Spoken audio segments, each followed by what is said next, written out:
عليكم ورحمة الله وبركاته. ازيكم حبايبي؟ عاملين ايه؟ يا رب تكونوا بخير وطيبين ومبسوطين. انا النهارده هوريكي ازاي من 3 فرخات انت ممكن تقضي بيهم الشهر. طبعا احنا عارفين اليومين دول الحاجه كلها غاليه والظروف والناس كلها ماشيه بالعافيه، فلازم تبقي انت اقتصاديه برضو وتمشي بيتك على قده علشان تقدري مثلا تكملي الشهر باللي ربنا قسمهولك يعني. ما عادش طبعا دلوقتي حد بيبذر، ما عدناش بنرمي بقى الرز بعد ما نطبخه زي زمان، ولا المكرونه زي زمان. وانا كنت زمان اعمل مثلا خلطه المحشي دي كان يزيد رز قد كده، والله كنت ارمي الفراخ. دلوقتي بعمل يا دوبك شويه الرز على القد. كنت بطبخ برضو حله الرز وناكله منها، وتاني يوم ما رضاش اسخنها واعمل اكل جديد وارمي برضو. بس انا الحمد لله ان انا عندي فراخ، بقول كده كده ما برموش في الزباله، يعني ضميري ما بيأنبنيش قوي. بس برضو في الوقت ده كل حاجه بقت غاليه، يعني كيلو الرز ب 30 جنيه، كيلو المكرونه ب 20 جنيه، السكر ب 50 جنيه، فالفرخه دلوقتي ب 200 جنيه وشويه. فانت على قدك وعلى قد ما تقدري هتحاولي توفري، يعني اعملي على قد ما بتاكلي، اعملي بالظبط على قد ما بتاكلي. صبح بصبح. مش انا هقول مثلا انا هعمل تاني يوم، طب ما انا ممكن تاني يوم اعمل حاجه تانية. يعني لو انا زودت الرز مثلا والحاجه اللي عملتها جنب الرز خلصت، الرز اللي زايد دوت انا مش هعرف استخدمه بعد كده. في ناس بتحطه في اكياس وبتحطه في الفريزر حسب ما هي بتحب، يعني الناس اللي هي الشاطره برضو اي اكل او اي حاجه زايده عندها بتحطها في الفريزر. فاحنا النهارده معانا 3 فرخات. انا جايبه 3 فرخات اهوت، 6 كيلو و300 جرام، يعني الفرخه 2 كيلو و100 جرام. انا هحاول ان انا اظبطهم بحيث ان انا اقضي بيهم الشهر، يعني هعمل منهم جميع الاشكال، وهوري الناس اللي هي البنات الصغيره اللي لسه في سنه اولى جواز ازاي تقطعي الفرخه، ما تهربدهاش ولا تهريها ولا اي حاجه، بطريقه سهله كده وبسيطه. طول ما انت ماسكه السكينه صح، طول ما السكينه عندك حاميه طبعا، بس بالراحه على ايديكي يعني عشان ما تتقطعش. فالحمد لله ربنا كده هيسر لك الامر وايه، وتعملي الحاجه مظبوطه وما تهربديش الحاجه وما تهدريش منها وما فيش حاجه تبوظ ولا اي حاجه. فبعد بقى المقدمه الطويله ديت انا هوريكم ازاي اول حاجه هقطع الفرخه بطريقه كده احترافيه جميله جميله جميله وسهله وبسيطه. الفرخه عندي اهي، انا غسلاها ومنضفاها وغسلاها كذا مره. ديت اللي انا هقطعها للسلق، يعني لو انا عايزه اسلق هطلع منها اللي هسلقه وهطلع الصدر بتاعها هعمله بانيه. يعني الفرخه ديت هشوف له كده، هقول لك انا هقسمها على كام مره. اول حاجه بسمي الله طبعا عشان ربنا يبارك لنا كده في الحاجه بتاعتنا. الفرخه بالشكل ده هاجي من عند الورك من هنا كده اهو، شايفه الحته الجلده الرقيقه دي، وهروح ايه اهو، واروح قاطعه كده وزيها بالظبط. ادير الفرخه كده زيها بالظبط، الجلده الرقيقه هتلاقي جلده رقيقه كده اهو. همسك الفرخه كده واروح اقسمها بكل سهوله اهي، اتقسمت كده 2 من الورك اهو. في ناس بتقطع الورك كده وبتطلع الحته دي وانا بس انا بقى ايه، عشان الورك يعني يبقى مالي مركزه كده، بقطع الحته دي 2. باجي من عند كده الحته اللي ورا كده بالظبط كده اهو، من النص كده خدت حاجه بقى، والورك زي ما انتم شايفين اهو سليم ولا متقطع ولا اي حاجه.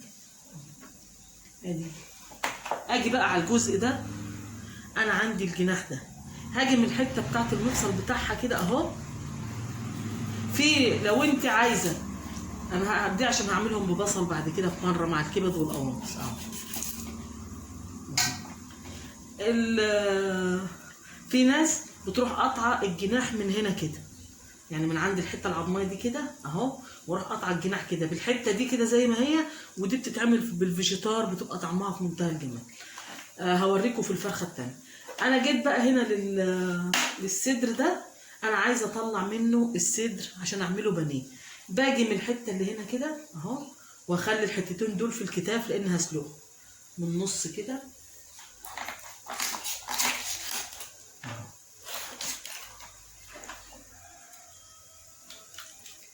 باجي من حته العظمايه اللي ورا اهو،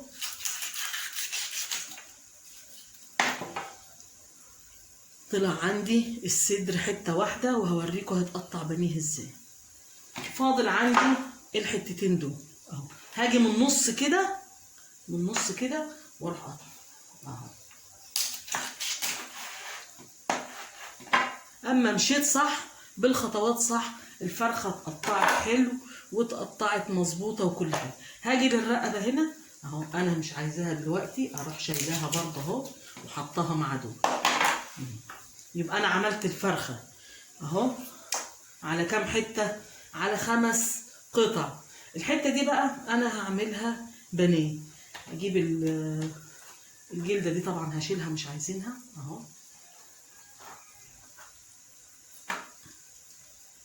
بالراحه كده اهو، حرف السكينه من فوق زي الجزار كده اللي اللي بيشف اللحمه بتاعته. هاجي من النص هنا وهروح قاسمه الصدر ده 2.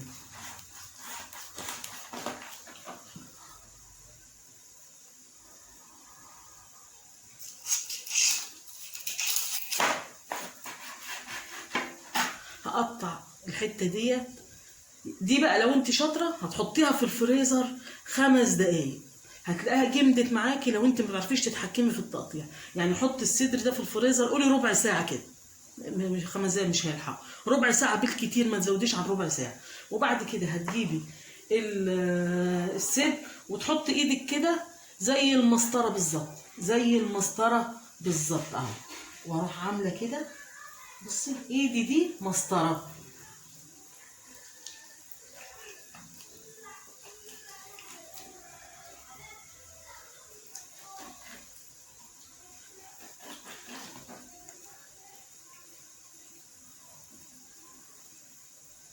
وادي عندي حته البانيه، وهكذا هعمل بقيه البانيه بالشكل ده. ايدي كده زي المسطره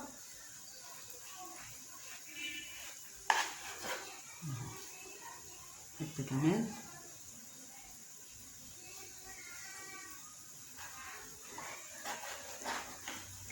اهو.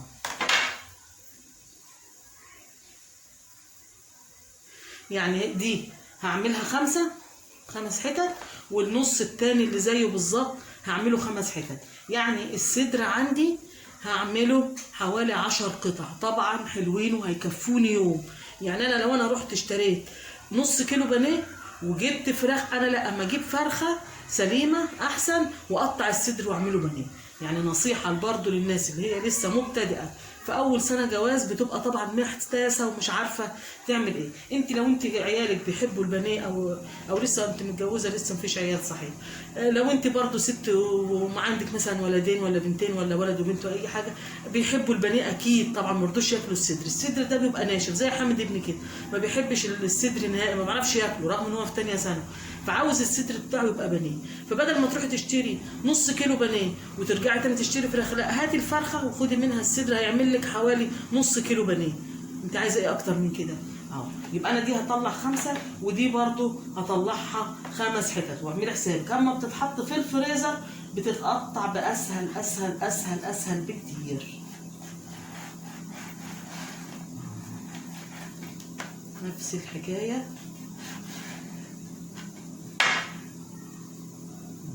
ادي حتت البانيه عندي، انا هقطعها وهوريها لكم. انا عملت الصدر زي ما انتم شايفين اهو، البانيه ادي 1 حتت تخينه يعني حلوه، ما تتدق هتتفرد وتبقى حلوه. 2 3 4 5 6 7 هي دي حته بس صغيره يعني 8 قولي دول 8. انا عملت الصدر كام حته؟ 9 حتت. ماشي. اطلع بقى العظمه دي. وجينا هنا ادي الفراخ بتاعتنا، انا عاملاهم 4 حتت الفرخه.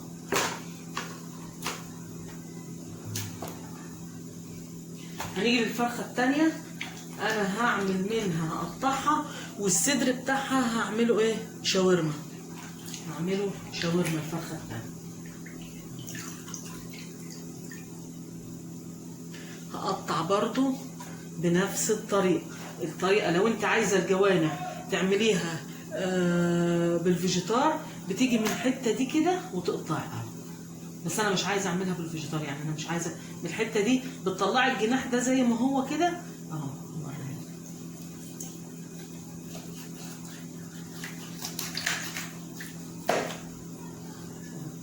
بتطلعي الجناح بايه؟ بحتة صغننة كده اهو. دي كده يتعمل بالفيجيتار او ده زي ما انت عايزة. هقطع برضو الجناح التاني زيه من فوق من اهو اهو.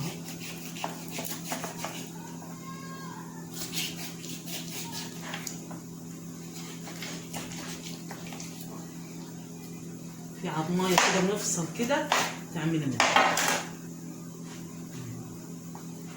هاجي برضو بنفس الطريقة اللي انا قطعتها من الوركين اهو، وارسم الفرخة كده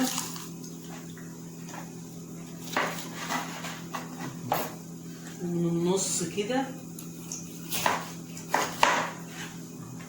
وادي وركين واحط هنا كده. والهنا هاخد الصدر، انا قلت هعمله ايه؟ شاورما ان شاء الله.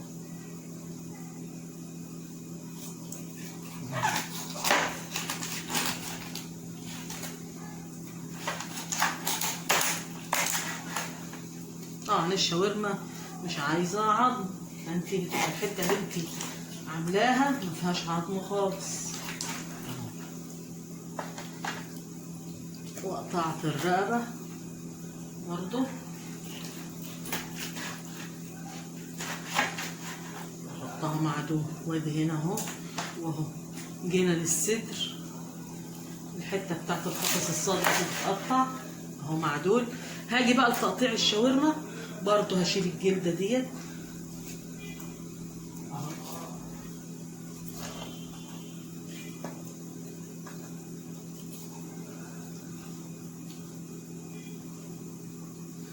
تقطيع بقى عادي رفيع.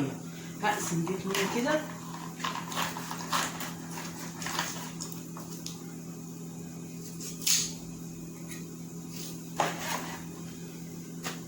وهقطعها شرايح رفيعة.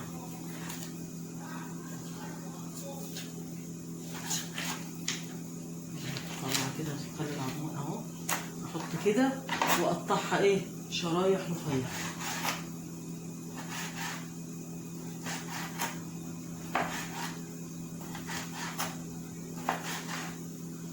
بالشكل ده. الشاورما بتبقى عايزة ايه؟ ما تبقاش صغيرة قوي، يعني ما تفتفتهاش كده وتخليها صغيرة، لا عايزة تبقى كده. هقطع الصدر برضو بالطريقة. وادي الصدر التاني قطعته اهو شاورما، وما شاء الله عشان انا نقيت الفرخة الكبيرة وخدت الصدر بتاعها. ده برضو كده يوم برضو. طبعا شويه الشاورما دول مع البصل ومع الفلفل الالوان ومع بعمل بطاطس محمره معاها وكده بيكفوا بيكفوا بيكفوا. هتقولي مثلا دول شويه صغيرين مش هيكفوا، والله بيعملوا سندوتشات كتير. يبقى انا عندي دلوقتي انا بعمل في كام؟ في فرختين. يعني دلوقتي انا عملت فرختين. الفرختين اللي هي الوراك والكتاف دول، ان احنا 3 افراد انا عاملاهم 2 4 8 احنا 3 بالنسبه ل3 افراد. طبعا هاخد 3 حتت هعملهم في يوم، و3 تاني هعملهم في يوم، واليوم التاني هاخد ممكن مثلا اخد الحتتين اللي هم فاضلين اقسم الورك 2 ولا حاجه، اعملهم في صينيه بطاطس ولا حاجه، وكل واحد ياخد حته واليوم يعدي على كده. يبقى دول هيتعملوا على 3 مرات. وانا عندي الصدر كده على مره، وعندي البانيه على مره. يبقى كده احنا قلنا 3 و2 5. وهنا عندي بقى الكبد والقوانص بتوع ال3 فراخ اهو اهو اهو. دول طبق تاني اهو، الكبد والقوانص والجوانح والحاجات دي كلها في يوم كده هعملهم ايه؟ ببصل.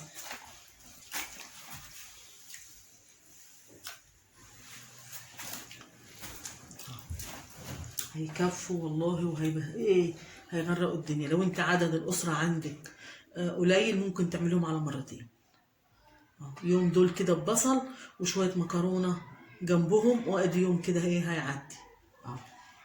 الفرخه بقى التالتة ديت انا هضطر ان انا هعملها سليمه، عشان انا عندي بنتي جايالي بكره ان شاء الله وهشويها، فهشويها سليمه. لولا كنت انا برضو قسمتها نفس التقسيمه دي، بس انا بكره عندي يعتبر عزومه، بس هي بنتي لوحدها.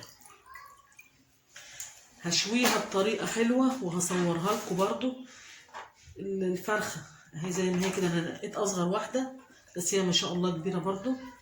الحته دي انا مش عايزاها، مبحبهاش اهو، برميها. الحته اللي يا سيلي بتعملي ايه؟ بتعملي ايه؟ صاحبتك فين؟ هقطعها من هنا كده اهو، بصوا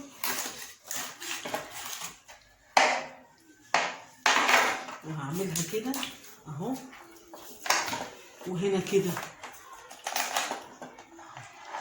هشويها بالشكل ده.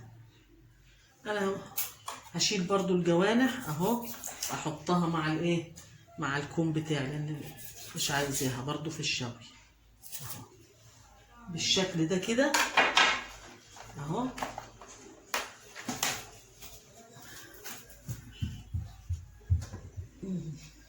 قطعتها بالشكل ده، وهتبلها بقى في ما اجي اتبلها هصورها وهوريكم الفراخ دي بطريقه جميله كده، واما بتتشوي زي ما هي كده بتبقى طعمها تحفه تحفه تحفه. وهوريكم بقى برضو النهارده فيديو كده تعليمي، ازاي تقوري الكوسه ما تبهدليش الدنيا، ولا تكسري نصها، تجيبي كيلو تلاقي نفسك عامله شويه قد كده والباقي كله متكسر. انا النهارده الفيديو يعتبر للناس اللي هي لسه مبتدئه حياتها، وايه، ويا رب كده الفيديو النهارده يعجبكم. ما تنسوش اللايك، واذا كنت بتشوف القناه لاول مره يا ريت اشتراك. انا هكب الميه ديت وهجيب بقى كل الحاجات دي هغسلهم لوحدهم، ودول هغسلهم لوحدهم بملح وليمون، واحطهم في اكياس واحطهم في الفريزر. بقى غسلتهم وظبطتهم وهعبيهم ايه في اكياس في الفريزر في نفس اللحظه كده، ما تسابوش. الجميل لوحده والشاورما لوحدها. ده الشاورما انا غسلتها وظبطتها.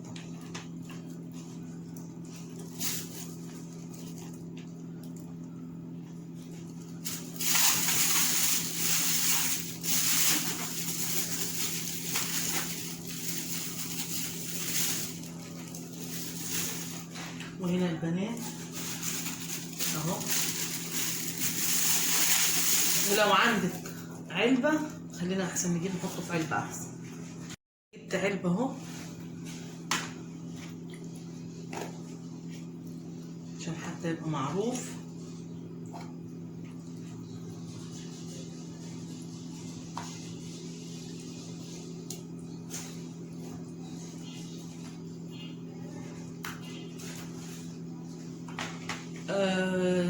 ممكن لو انت حابه تتبليه يعني تتبليه وتشيليه في العلبه كده متبل، بيبقى في منتهى الجمال. فانا هتبلهم دلوقتي وهحطهم في العلبه بكل التتبيله بتاعتهم، بالبهارات، بالفلفل الاسود، بكله تتبيله كامله، وهحطها اغطيها واحطها في الفريزر، اطلعها ايه، اظبط الجماعه. وهنا الحاجات اللي هي الكبد والقوانص والجوانح والرقب والحاجات ديت، لو انت عدد الاسره قلت لك كبير هتعملهم على مرتين. احنا زينا كده احنا 3 بس، انا هعملهم في يوم وخلاص، عشان عيال اسماء ساعات بيجي اي حد بيجي ياكل بقى من الحاجات دي.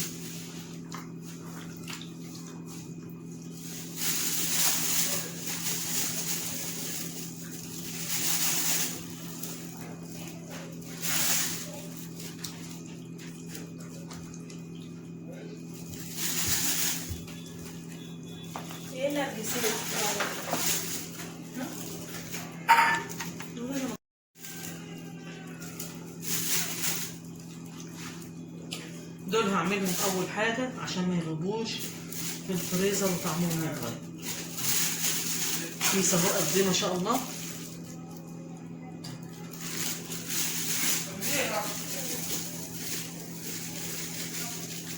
طبعا الحاجات دي زي ما قلت لكم اتعملت كام يوم، انا مش هعملهم كل يعني مثلا عملت ده النهارده مش بكره بقى اروح عامله الكيس التاني وهكذا، لا احنا بنفوت يوم. يعني عملنا ده النهارده مثلا في يوم، تاني يوم بعمل مسقعه، بعمل عدس، الشتاء جاي والعدس بيبقى حلو فيه. اليوم بقى يوم ويوم، يعني ظبطي نفسك كده، يوم طبيخ ويوم تحبيشه. اليوم اللي بعده مثلا اروح مطلعه بقى حاجه وعاملاها، اليوم اللي بعده اروح محبشها اي الاكل الشعبي بتاعنا، بتبقى كده والامور تعدي ان شاء الله. اعمل بقى محشي، وسبت بقى كم حته من الفراخ كده هعملها اهو. هعمل لها تتبيله حلوه هتخلي الفراخ ما فيهاش زفاره خالص خالص. اول حاجه بصلايه،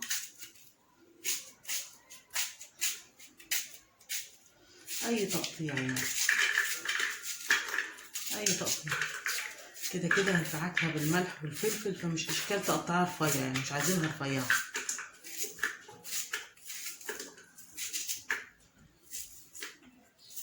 ادي البصله، وعندي قرن فلفل كده حلو احمر كده بيدي لون كده وبيدي طعم حلو برضه،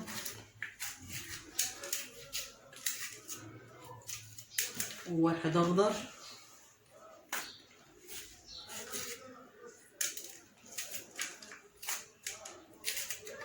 وعندي طماطمتين اهو، بتاع واحده كده تقطيع كبير برضه اهو. دي طريقه جميله وبتخلي الشوربه طعمها جميل جميل جميل، والفراخ ريحتها بص بتبقى مش عايز تحمير كده، عايزه يعني تاخديها تاكليها من الحله على طول. وعندي ايه بقى، نص ليمونه واعصريها، ما تقلقيش الليمون مش هيعمل اي حاجه ولا هيأثر في الطعم ولا هيبان، هو بس بيشيل الزفاره وبيخلي ريحه الشوربه حلوه وبيخلي ريحه الفراخ حلوه. هحط ايه بقى على الحاجات ديت، هحط ملح اهو، معلقه كبيره او معلقه ونص، يبقى معلقه ونص ملح هيظبطولك الدنيا. وهحط مكعب مرق الدجاج وهحطه، وهحط فلفل اسود. الفراخ ما بيتحطلهاش غير ملح وفلفل اسود، بتحطش ولا كمون ولا كزبره ولا شطه حمراء ولا بهارات ولا اي حاجه من الحاجات دي، بيغير في طعم الشوربه. في ناس بتحب القرفه بس انا ما بحبش القرفه. ورقتين لوري اهو، وفصين حبهان، تعملهم بايدك كده اهو، تفتحي كده. دي في ناس بتفتحها باسنانها بس انا ما بحبش افتحه باسناني، بالسكينه يا بايه يا بايدك كده، الموضوع مش مستاهل يعني كده. واديها دعكه بقى،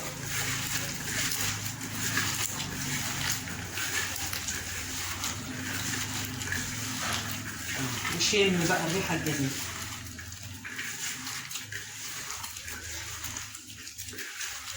خلطه جباره عشان الناس اللي بتقول الفراخ زفره اهو.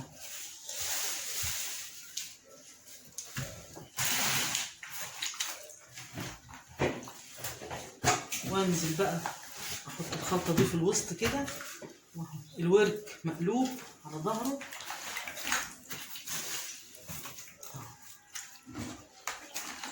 الفراخ مغسوله بالملح والليمون ومتظبطه.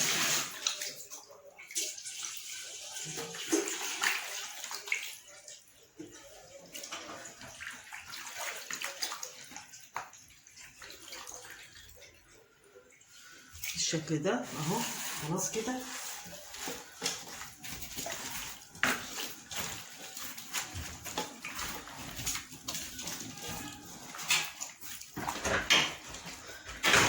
وسيبيها بقى لمدة ربع ساعة وولعي عليها البوتاجاز زي ما هي كده.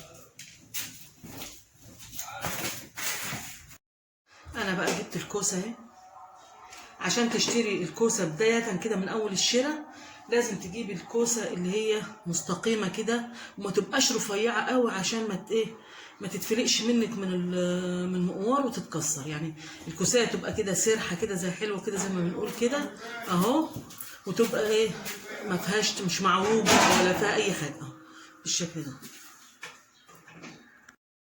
الكوسه النهارده الكيلو ب10 جنيه، الطماطم الكيلو ب5 جنيه، البتنجان الكيلو ب5 جنيه، الفلفل كيلو وربع ب10 يعني ب8 جنيه. هي الكوسه اللي لسه غاليه برضو زي ما هي. شايفه بقى الكوسه بنقيها عامله ازاي؟ مستقيمه كده وحلوه كده، ولا هي تخينه ولا هي. الكوسه النهارده الكيلو ب10 جنيه، الطماطم الكيلو ب5 جنيه، البتنجان الكيلو ب5 جنيه، الفلفل كيلو وربع ب10 يعني ب8 جنيه. هي الكوسه اللي لسه غاليه برضو زي ما هي. شايفه بقى الكوسه بنقيها عامله ازاي؟ مستقيمه كده وحلوه كده، ولا هي تخينه ولا هي رفيعه. هي حتى هي ارفع من كده بس التصوير مكبرها شويه يعني. اول حاجه بقى عشان اقور الكوسه صح، لك واحده زي دي كده، بروح قطع الحته دي من فوق وبقطع الحته اللي تحت ديت القشره الصغيره دي كده. اجي من الوسط المقوار بتاعه اهو، اجي من الوسط كده واروح مدخله المقوار كده واروح مطلعه تاني واروح مدخله كده اهو واروح مطلعه تاني اهو لحد ما اعمل دايره كده وابدا الف فيها، وواحده واحده ما تستعجليش. يعني الفتحه اللي انا عملتها الاول هي دي اللي هشتغل منها. يعني ما اجيش اقور الكوسه اروح بادئه من بره كده، لا من النص كده اهو، وابدا الفها كده واخد بقى من جوه لبره.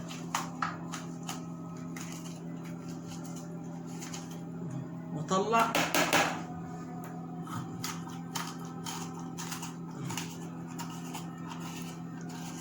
من جوه لبره من جوه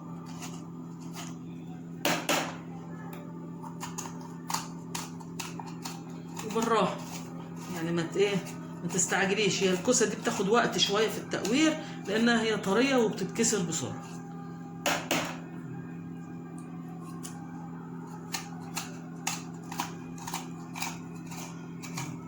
في القعر اهو وخلاص كده. بصي ده ما برققش اكتر من كده وما بتبقاش تخينه اكتر من كده. ولو عايزه تخططيها بالمقوار نفسه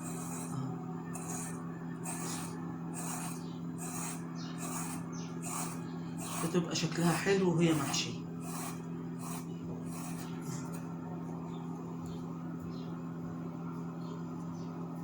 بالشكل ده. نعمل واحده كمان قدامكم على السريع كده اهو. هقطع الحته ديت والحته اللي ورا ومن الوسط. بص هو طبيعي كده في دايره كده متحدده كده سبحان الله اهو حوالين الدايره ديت، وادخل المقوار كده واطلعه كذا مره لحد ما اعمل بيت كده ادخل فيه المقوار وابدا اشتغل منه اهو من الوسط في ثواني.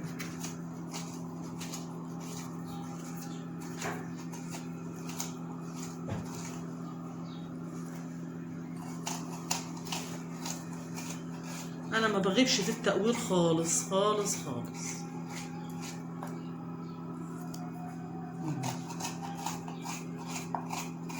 والله ولا فاصله الفيديو ولا اي حاجه.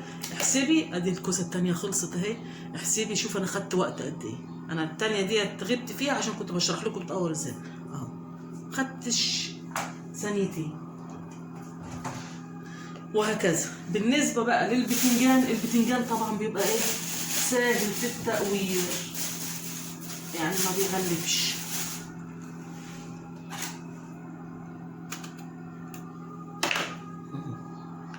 بقطع كده. في ناس بتدحرجه كده لحد ما يطرى، بس انا بقوره برضو وهو كده زي ما هو عشان تبقى البتنجانه وهي محشيه بيضه كده وحلو، ما تبقاش سودة.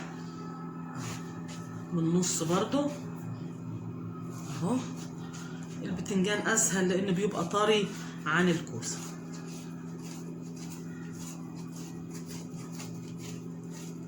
نفس الحكايه.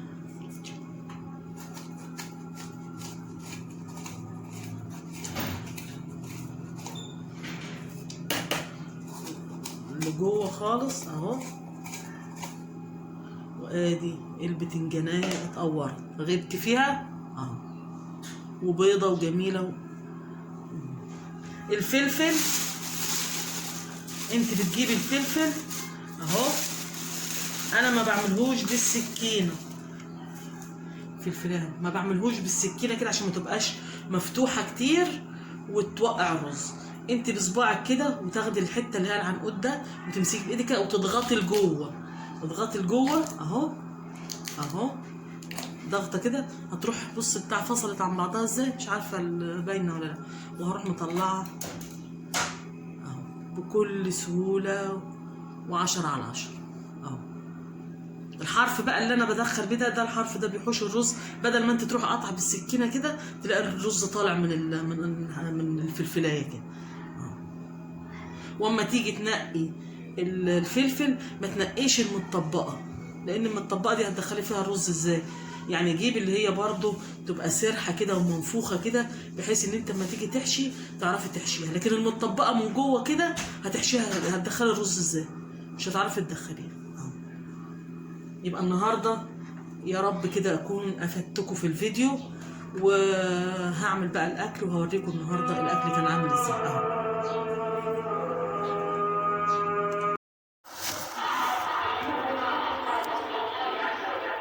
اهو سيليا كمان هي شافت اللي بعمل ازاي وبتعمل زي.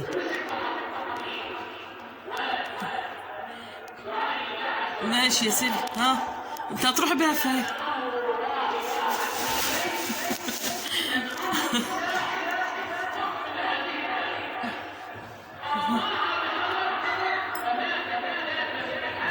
اخرتها ايه؟ طيب طلعي حاجه ولا اعملي اي حاجه اهو.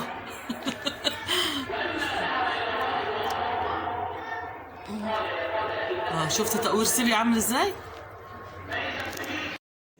انا قورت البتنجان والفلفل الاحمر بحبه في المحشي والكوسه وكله جاهز اهي، والخلطه الجميله بتاعتها اهي كان عاملاها اهي. الحله انا بعملها على جنب كده عشان اوقف الكوسه والحاجات اللي بسويها وهي واقفه، وما تمليش طبعا الكوسه قوي عشان الرز يستوي من جوه.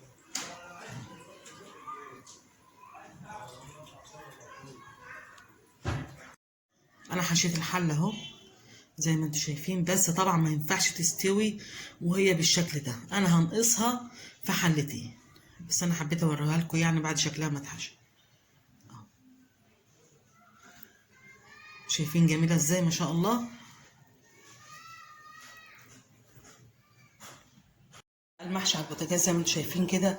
الشوربه يا دوبك نص الحل، يعني بصوا الشوربه نص، يعني ما بغطيش الشوربه، ما بغطيش المحشي بالشوربه زي الكرنب مثلا، لا، لان الكوسه بتنزل ميه والبتنجان بينزل ميه اهو بالشكل ده. ومالك اهو بيخرط لنا الملوخيه.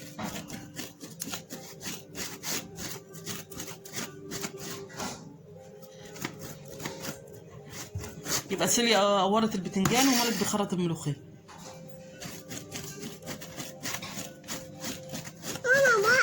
انت عايز تعملي ايه؟ تعالي يا سيليا. اديها بقى يا مالك. اديها يا مالك. اديها بس يا مالك حب. اديها. ماشي. خرطي يا سيليا. اديها بقى يا مالك. بتعرف تعمل؟ هنجرب. جرب. استنى. لا ما تعملش بايدك. اعملي. ايه ده؟ اه يا لهوي على الشطاره.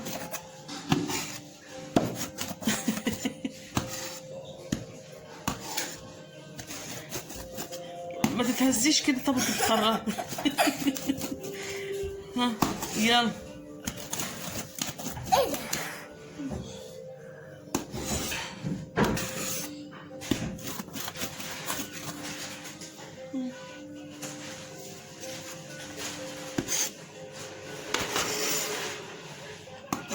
بنعمل احنا عملنا ايه؟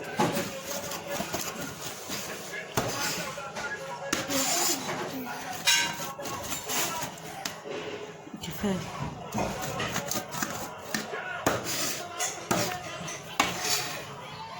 النهارده يا جماعه الحمد لله على كده اهو، انا عملت المحشي وعملنا ملوخيه وعملنا لسان عصفور وعملنا الفراخ، وده كان يومنا النهارده، واتمنى الفيديو يعجبكم، والسلام عليكم ورحمه الله وبركاته.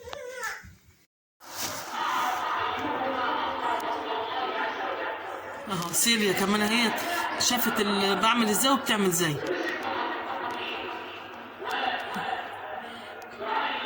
ماشي يا سيليا، ها انت هتروحي بيها فين؟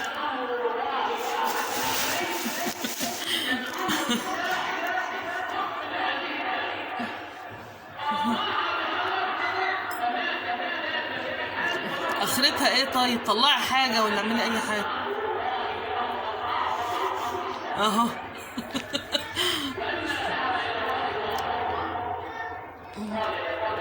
شفت تقوير سيليا عامل ازاي؟ انا قورت البتنجان والفلفل الاحمر بحبه في المحشي والكوسه، وكله جاهز اهي، والخلطه الجميله بتاعتي اهي بنعملها اهي، والحله انا بعملها على جنب كده عشان اوقف الكوسه والحاجات اللي بسويها وهي واقفه، وما تمليش طبعا الكوسه قوي عشان الرز يستوي من جوه.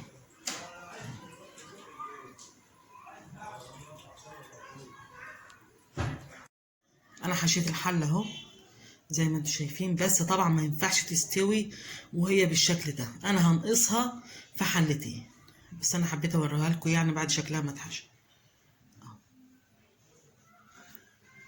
شايفين جميله ازاي ما شاء الله.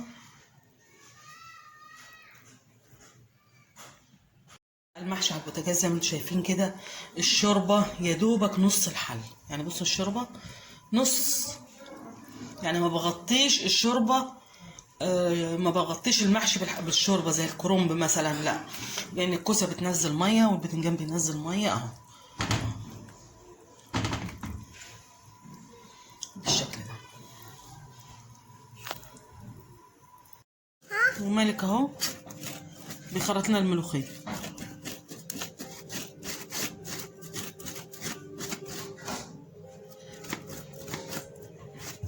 يبقى سيليا قورت البتنجان ومالك بيخرط الملوخيه.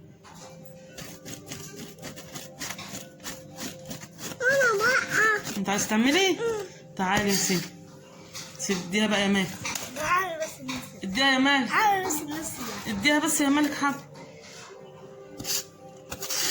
اديها. ماشي. خرطي يا سيدي، اديها بقى يا مالك. بتعرف تعمل؟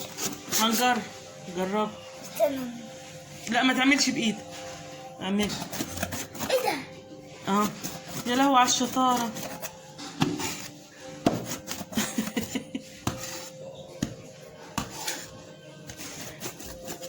ما تتهزيش كده، طب تتخرج. ها يلا. ايه ده؟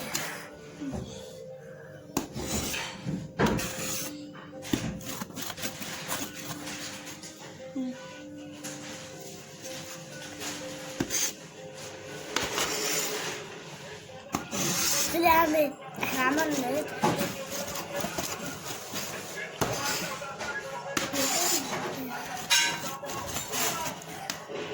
كفايه.